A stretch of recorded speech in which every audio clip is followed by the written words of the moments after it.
Hi friends, ಇವತ್ತು ಸೂಪರಾಗಿರೋ ಒಂದು egg curry ರೆಸಿಪಿನ ತೋರಿಸ್ತಾ ಇದ್ದೀನಿ. ತುಂಬಾ ಡಿಫ್ರೆಂಟ್ ಆಗಿರುತ್ತೆ. ಇದ್ರ ಹೆಸರು ಬಂದುಬಿಟ್ಟು ಬ್ಲ್ಯಾಕ್ ಮಸಾಲ ಎಗ್ ಕರಿ ಅಂತೇಳಿ. ತುಂಬಾ ಟೇಸ್ಟಿಯಾಗಿರುತ್ತೆ, ಮಾಡೋದು ಕೂಡ ತುಂಬ ಈಸಿಯಾಗಿರುತ್ತೆ. ಬನ್ನಿ ಹೇಗೆ ಮಾಡ್ಕೊಳ್ಳೋದು ಅಂತೇಳಿ ನೋಡ್ಕೊಳ್ಳೋಣ. ಮೊದಲಿಗೆ ಒಂದು ಪ್ಯಾನ್ ಇಟ್ಕೊಂಡು ಒಂದು 2 ಪೀಸ್ ಚಕ್ಕೆ, ಒಂದು 4ರಿಂದ 5 ಲವಂಗ ಸೇರಿಸ್ಕೊತಿದ್ದೀನಿ. ಹಾಗೆ ಒಂದು ಏಲಕ್ಕಿ ಹಾಕ್ಕೊಂಡಿದ್ದೀನಿ, ಒಂದು ಅರ್ಧ ಸ್ಪೂನಷ್ಟು ಜೀರಿಗೆ, ಒಂದು 20ರಿಂದ 25 ಕಾಳು ಮೆಣಸು ಹಾಕ್ಕೊಂಡಿದ್ದೀನಿ, ಒಂದು 2ರಿಂದ 3 ಸ್ಪೂನಷ್ಟು ಧನಿಯಾ, ಹಾಗೆ ಒಂದು 3 ಬ್ಯಾಡಗಿ ಮೆಣಸಿನ್ಕಾಯಿ ಸೇರಿಸ್ಕೊಂಡಿದ್ದೀನಿ, ಒಂದು ಅರ್ಧ ಸ್ಪೂನಷ್ಟು ಸೋಂಪು ಸೇರಿಸ್ಕೊಂಡಿದ್ದೀನಿ. ಇದಿಷ್ಟನ್ನು ಡ್ರೈ ಫ್ರೈ ಮಾಡ್ಕೊಂಬಿಡೋಣ. ಚೆನ್ನಾಗಿ ಅದರಲ್ಲೊಂದು ಅರೋಮ ಬಿಡೋಕ್ಕೆ ಶುರು ಆಗುತ್ತೆ, ಅಲ್ಲಿವರೆಗೂ ಫ್ರೈ ಮಾಡಿಕೊಂಡ್ರೆ ಸಾಕಾಗತ್ತೆ. ಇದು ನಮಗೆ ಮೇಯ್ನ್ ಮಸಾಲ ಬೇಕಾಗಿರೋ ಅಂಥದ್ದು. ಆ ಎಗ್ ಕರಿ ಟೇಸ್ಟಿಯಾಗಿ ಆಗಬೇಕು ಅಂದರೆ ಈ ಮಸಾಲ ಫಸ್ಟ್ ಪ್ರಿಪೇರ್ ಮಾಡ್ಕೊಬೇಕು. ಈಗ ಇದೊಂದು 5 ನಿಮಿಷ ತಣ್ಣಗಾಗಲಿ. ತಣ್ಣಗಾದ ನಂತರ ಒಂದು ಮಿಕ್ಸಿ ಜಾರ್ಗೆ ಸೇರಿಸ್ಕೊಂಡು ಇದನ್ನು ಪೌಡ್ರ್ ಮಾಡ್ಕೊಂಬಿಡೋಣ. ನೋಡಿ, ಈ ರೀತಿಯಾಗಿ ಪೌಡ್ರ್ ಮಾಡಿ ತೆಗೆದಿಟ್ಕೊಂಡಿದ್ದೀನಿ ಅದನ್ನು. ಈಗ ಅದೇ ಮಿಕ್ಸಿ ಜಾರ್ಗೆ ಮಸಾಲ ರೆಡಿ ಮಾಡ್ಕೊಳ್ಳೋಣ. ಶುಂಠಿ ಸೇರಿಸ್ಕೊಂಡಿದ್ದೀನಿ, ಹಾಗೆ ಬೆಳ್ಳುಳ್ಳಿ, ಒಂದು 4 ಹಸಿಮೆಣ್ಸಿನ್ಕಾಯಿ ಹಾಕ್ಕೊಂಡಿದ್ದೀನಿ, ಒಂದು 10ರಿಂದ 12 ಗೋಡಂಬಿ ಸೇರಿಸ್ಕೊತಾ ಇದ್ದೀನಿ, ಒಂದು ಸ್ವಲ್ಪ ಕೊತ್ತಂಬರಿ ಸೊಪ್ಪು, ಹಾಗೆ ಒಂದು 2 ಸ್ಪೂನಷ್ಟು ಮೊಸರು ಸೇರಿಸ್ಕೊತಿದ್ದೀನಿ. ಇದಿಷ್ಟು ಸೇರಿಸ್ಕೊಂಡು ಫುಲ್ಲು ಫೈನ್ ಪೇಸ್ಟಾಗಿ ಗ್ರೈಂಡ್ ಮಾಡ್ಕೊಳ್ಳೋಣ. ಈಗ ಒಂದು ಫ್ರೈಯಿಂಗ್ ಪ್ಯಾನ್ ಇಟ್ಕೊಂಡು ಸ್ವಲ್ಪ ಎಣ್ಣೆ ಸೇರಿಸ್ಕೊಂಡಿದ್ದೀನಿ, ಒಂದು ಬಿರಿಯಾನಿ ಎಲೆ, ಹಾಗೆ ಚಕ್ಕೆ, ಸ್ವಲ್ಪ ಜೀರಿಗೆ, ಒಂದು ಏಲಕ್ಕಿನ ಸೇರಿಸ್ಕೊತಿದ್ದೀನಿ.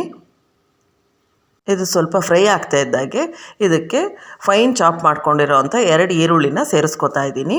ಆದಷ್ಟು ಚಿಕ್ಕದಾಗೆ ಕಟ್ ಮಾಡ್ಕೊಂಡಿರಬೇಕು. ಈರುಳ್ಳಿ ಎಲ್ಲ ಫುಲ್ಲು ಕೆಂಪಾಗೋವರೆಗೂ ಫ್ರೈ ಮಾಡ್ಕೋಬೇಕಾಗತ್ತೆ ನಾವು. ಇದ್ರ ಜೊತೆನೇ ನಾನು ಒಂದು 2 ಹಸಿಮೆಣ್ಸಿನ್ಕಾಯಿನ ಈ ರೀತಿ ಮುರಿದ್ಬಿಟ್ಟು ಸೇರಿಸ್ಕೊತಾ ಇದ್ದೀನಿ. ಹಾಗೆ 1 ಸ್ಪೂನಷ್ಟು ಕಸೂರಿ ಮೇಥಿ ಸೇರಿಸ್ಕೊತಾ ಇದ್ದೀನಿ. ಚೆನ್ನಾಗಿ ಕೆಂಪಾಗೋವರೆಗೂ ಈರುಳ್ಳಿ ಎಲ್ಲ ಫ್ರೈ ಮಾಡ್ಕೊಂಬಿಡೋಣ. ನೋಡ್ತಾ ಇದ್ದೀರಲ್ವ, ಈ ರೀತಿ ಫುಲ್ಲು ಕೆಂಪಾಗಬೇಕು ಈರುಳ್ಳಿ, ಹಸಿಯಾಗಿರಬಾರ್ದು, ಆ ರೀತಿ ಫ್ರೈ ಮಾಡ್ಕೊಂಡಿದ್ದೀನಿ. ಈಗ ಇದಕ್ಕೆ ಮಸಾಲೆ ಎಲ್ಲ ಸೇರಿಸ್ಕೊಂಬಿಡೋಣ. ಸ್ವಲ್ಪ ಅರಿಶಿನ ಪುಡಿ ಸೇರಿಸ್ಕೊತಿದ್ದೀನಿ, ಹಾಗೇ ನಾನು ಮಟನ್ ಸಾಂಬಾರು ಪುಡಿ ಸೇರಿಸ್ಕೊತಿದ್ದೀನಿ. ಮಟನ್ ಸಾಂಬಾರು ಪುಡಿ ಇಲ್ಲ ಅಂದರೆ ಧನಿಯಾ ಪುಡಿ, ಅಚ್ಕಾರದ ಪುಡಿ ಸೇರಿಸ್ಕೋಬೋದು. ಆಗಲೇ ಹುರಿದ್ಬಿಟ್ಟು ಪುಡಿ ಮಾಡಿಟ್ಕೊಂಡಿದ್ನಲ್ಲ, ಆ ಪೌಡ್ರು ಕೂಡ ಸೇರಿಸ್ಕೊಂಡಿದ್ದೀನಿ. ಇದ್ರ ಜೊತೆನೇ ರುಚಿಗೆ ಎಷ್ಟು ಬೇಕಷ್ಟು ಉಪ್ಪು ಕೂಡ ಸೇರಿಸ್ಕೊಂಬಿಡೋಣ. ಇದಿಷ್ಟನ್ನು ಸೇರಿಸ್ಕೊಂಡು ಸ್ವಲ್ಪ ಐ ಫ್ಲೇಮಲ್ಲೇ ಚೆನ್ನಾಗಿ ಫ್ರೈ ಮಾಡ್ಕೋಬೇಕು. ಇದನ್ನು ಸ್ವಲ್ಪ ಕಲರ್ ಚೇಂಜ್ ಆಗಬೇಕು. ಈಗ ಏನು ಖಾರದ ಪುಡಿ ಮಸಾಲ ಎಲ್ಲ ಹಾಕ್ಕೊಂಡ್ವಿ, ಮಸಾಲೆ ಪೌಡ್ರೆಲ್ಲ, ಅದೆಲ್ಲ ಸ್ವಲ್ಪ ಕಲರ್ ಚೇಂಜ್ ಆಗಬೇಕು. ಹಾಗಾಗಿ ಚೆನ್ನಾಗಿ ಫ್ರೈ ಮಾಡ್ಕೊಳ್ಳೋಣ. ನೋಡ್ತಾ ಇದ್ದೀರಲ್ವ, ಈಗ ಸ್ವಲ್ಪ ಕಲರ್ ಚೇಂಜ್ ಆಗಿದೆ. ಈ ರೀತಿ ಆದಮೇಲೆ ನಾವು ಆಗಲೇ ಪೇಸ್ಟ್ ಮಾಡಿಟ್ಕೊಂಡಿದ್ವಲ್ಲ, ಗೋಡಂಬಿ, ಬೆಳ್ಳುಳ್ಳಿ, ಶುಂಠಿ, ಹಾಗೆ ಕೊತ್ತಂಬರಿ ಸೊಪ್ಪು, ಮೊಸರೆಲ್ಲ ಸೇರಿಸ್ಕೊಂಡು ಆ ಪೇಸ್ಟನ್ನು ಸೇರಿಸ್ಕೊಂಬಿಡೋಣ. ಈಗ ಇನ್ನೊಂದು 2 ಸ್ಪೂನಷ್ಟು ಇದಕ್ಕೆ ಮೊಸರು ಸೇರಿಸ್ಕೋಬೇಕಾಗತ್ತೆ. ಸೇರಿಸ್ಕೊಂಡು ಚೆನ್ನಾಗಿ ಆ ಮಸಾಲೆ ಜೊತೆ ಈ ಪೇಸ್ಟನ್ನೆಲ್ಲ ಮಿಕ್ಸ್ ಮಾಡ್ಕೊಂಬಿಡೋಣ. ಗೋಡಂಬಿ ಹಾಕಿರೋದ್ರಿಂದ ಸ್ವಲ್ಪ ತಳ ಹಿಡಿಯೋವಂಥ ಚಾನ್ಸಸ್ ಇರುತ್ತೆ, ಹಾಗಾಗಿ ಕೈ ಬಿಡದೆ ಇರೋ ರೀತಿ ತಿರುಗಿಸ್ತಾ ಇರಬೇಕು. ಕಲರ್ ನೋಡ್ತಾ ಇದ್ದೀರಲ್ವ, ಇದೇ ರೀತಿಯೇ ಬರಬೇಕು. ಯಾಕಂದರೆ ಬ್ಲ್ಯಾಕ್ ಮಸಾಲ ಎಗ್ ಕರಿ ಮಾಡ್ತಾ ಇರೋದಲ್ವ, ಸ್ವಲ್ಪ ಕಲರು ಬೇರೆ ಥರನೇ ಬರುತ್ತೆ. ಈಗ ಮಿಕ್ಸಿ ಜಾರೆಲ್ಲ ವಾಶ್ ಮಾಡಿಕೊಂಡು ಸ್ವಲ್ಪ ನೀರು ಸೇರಿಸ್ಕೊತಾ ಇದ್ದೀನಿ.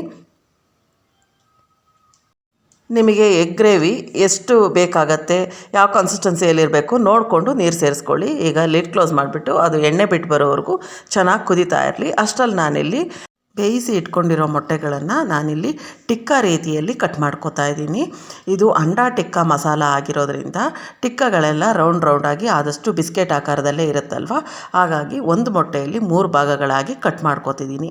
ಈ ರೀತಿ ಕಟ್ ಮಾಡ್ಕೊಳ್ಳೋದ್ರಿಂದ ಉಪ್ಪು ಖಾರ ಎಲ್ಲ ಹಿಡಿದು ಗ್ರೇವಿಯಲ್ಲಿ ಮೊಟ್ಟೆ ತುಂಬಾ ಟೇಸ್ಟಿಯಾಗಿ ಚೆನ್ನಾಗಾಗತ್ತೆ.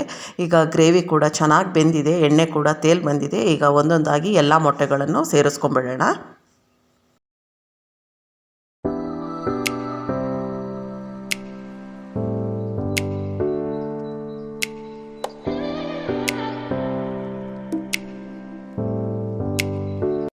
ಇದು ಬ್ಲ್ಯಾಕ್ ಮಸಾಲ ಎಗ್ ಕರಿ ಆಗಿರೋದ್ರಿಂದ ಆದಷ್ಟು ನಾವು ಮಸಾಲೆಗಳನ್ನು ಚೆನ್ನಾಗಿ ಎಣ್ಣೆಯಲ್ಲಿ ಫ್ರೈ ಮಾಡಿಕೊಂಡ್ರೆ ಅದು ಕಲರ್ ಸ್ವಲ್ಪ ಚೇಂಜ್ ಆದಾಗ ಈ ರೀತಿಯಾಗಿ ಒಂದೊಳ್ಳೆ ಕಲರ್ ಬರುತ್ತೆ. ಅದಕ್ಕೆ ಬ್ಲ್ಯಾಕ್ ಮಸಾಲ ಎಗ್ ಕರಿ ಅಂತೇಳಿ ಹೇಳೋದು ಇದನ್ನು. ಈ ರೀತಿ ಮಾಡಿಕೊಂಡ್ರೆ ಫ್ಲೇವರು ಒಂದು ಸ್ವಲ್ಪ ಡಿಫ್ರೆಂಟಾಗಿರುತ್ತೆ, ಹಾಗೆ ಟೇಸ್ಟ್ ಕೂಡ ತುಂಬಾ ಚೆನ್ನಾಗಿರುತ್ತೆ. ನಾವು ಯಾವಾಗಲೂ ಮಾಮೂಲಿಯಾಗಿ ಒಂದೇ ರೀತಿ ಕರಿ ಮಾಡ್ಕೊಂಡು ತಿಂತಿರ್ತೀವಲ್ವ, ಈ ರೀತಿ ಒಂದು ಸರಿ ಟ್ರೈ ಮಾಡಿ ನೋಡಿ, ತುಂಬಾ ಚೆನ್ನಾಗಿರುತ್ತೆ. ಈಗ ಮೊಟ್ಟೆ ಎಲ್ಲ ಸೇರಿಸ್ಕೊಂಡ್ಮೇಲೆ ಜಾಸ್ತಿ ಸ್ಪೂನಲ್ಲೆಲ್ಲ ತಿರುಗಿಸ್ಕೊಳ್ಳೋಕೆ ಹೋಗಬೇಡಿ, ಒಂದು ಸೈಡಿಂದ ನಿಧಾನವಾಗಿ ತಿರುಗಿಸ್ಕೊಂಡು ಒಂದು 2-3 ನಿಮಿಷಗಳ ಕಾಲ ಒಂದು ಮೀಡಿಯಮ್ ಫ್ಲೇಮಲ್ಲಿ ಕುದಿಸ್ಕೊಂಡ್ಬಿಟ್ರಿ ಅಂತ ಹೇಳಿದ್ರೆ ಸೂಪರಾಗಿರೋ dhaba style black masala egg curry ready ಆಗುತ್ತೆ. ತುಂಬಾ ಟೇಸ್ಟಿಯಾಗಿ ಸಖತ್ತಾಗಿರುತ್ತೆ. ಈಗ ಒಂದು 2-3 ನಿಮಿಷ ಚೆನ್ನಾಗಿ ಕುದಿಸ್ಕೊಂಡಿದ್ದೀನಿ, ನೋಡ್ತಾ ಇರ್ಬೋದು ಎಣ್ಣೆ ಎಲ್ಲ ಬಿಟ್ಟು ಬಂದಿದೆ, ಕರೆಕ್ಟಾಗಿ ಆಗಿದೆ ಈಗ ಗ್ರೇವಿ ಎಲ್ಲ, ಎಗ್ ಗ್ರೇವಿ. ಈಗ ಕೊನೆಯದಾಗಿ ಸ್ವಲ್ಪ ಕೊತ್ತಂಬರಿ ಸೊಪ್ಪು ಉದುರಿಸ್ಕೊಂಡು ಸ್ಟವ್ ಫ್ಲೇಮ್ ಆಫ್ ಮಾಡ್ಕೊಂಬಿಡೋಣ. ಈಗ ಸೂಪರಾಗಿರೋ ಎಗ್ ಕರಿ ರೆಡಿ ಆಯಿತು. ನೋಡ್ತಾ ಇದ್ದೀರಾ ಅಲ್ವಾ ಎಷ್ಟು ಚೆನ್ನಾಗಾಗಿದೆ ಅಂತ. ಈ ಕನ್ಸಿಸ್ಟೆನ್ಸಿ ಬಂದರೆ ಕರೆಕ್ಟಾಗಿ ಆಗಿದೆ ನಿಮಗೆ ಅಂತ ಹೇಳ್ಬಿಟ್ಟು, ಇದು ರೋಟಿ, ಚಪಾತಿ, ಪೂರಿ, ಬಟರ್ ನಾನು ಇದ್ರ ಜೊತೆ ಎಲ್ಲ ತುಂಬಾ ಚೆನ್ನಾಗಿರುತ್ತೆ. ಟೇಸ್ಟ್ ಅಂತೂ ಅಲ್ಟಿಮೇಟ್ ಆಗಿರುತ್ತೆ ಅಂತ ಹೇಳ್ಬೋದು. ನೀವು ಕೂಡ ಒಂದು ಸಾರಿ ಟ್ರೈ ಮಾಡಿ, ತುಂಬಾ ಸಖತ್ತಾಗಿರುತ್ತೆ. ಈ ರೆಸಿಪಿ ನಿಮ್ಗೆ ಇಷ್ಟ ಆಗಿದ್ದರೆ ಒಂದು ಲೈಕ್ ಮಾಡಿ, ಹಾಗೆ ಚಾನಲನ್ನು ಸಬ್ಸ್ಕ್ರೈಬ್ ಮಾಡ್ಕೊಳ್ಳಿ, ಫ್ರೆಂಡ್ಸ್ ಆ್ಯಂಡ್ ಫ್ಯಾಮಿಲಿಗೂ ಶೇರ್ ಮಾಡಿ. Thank you.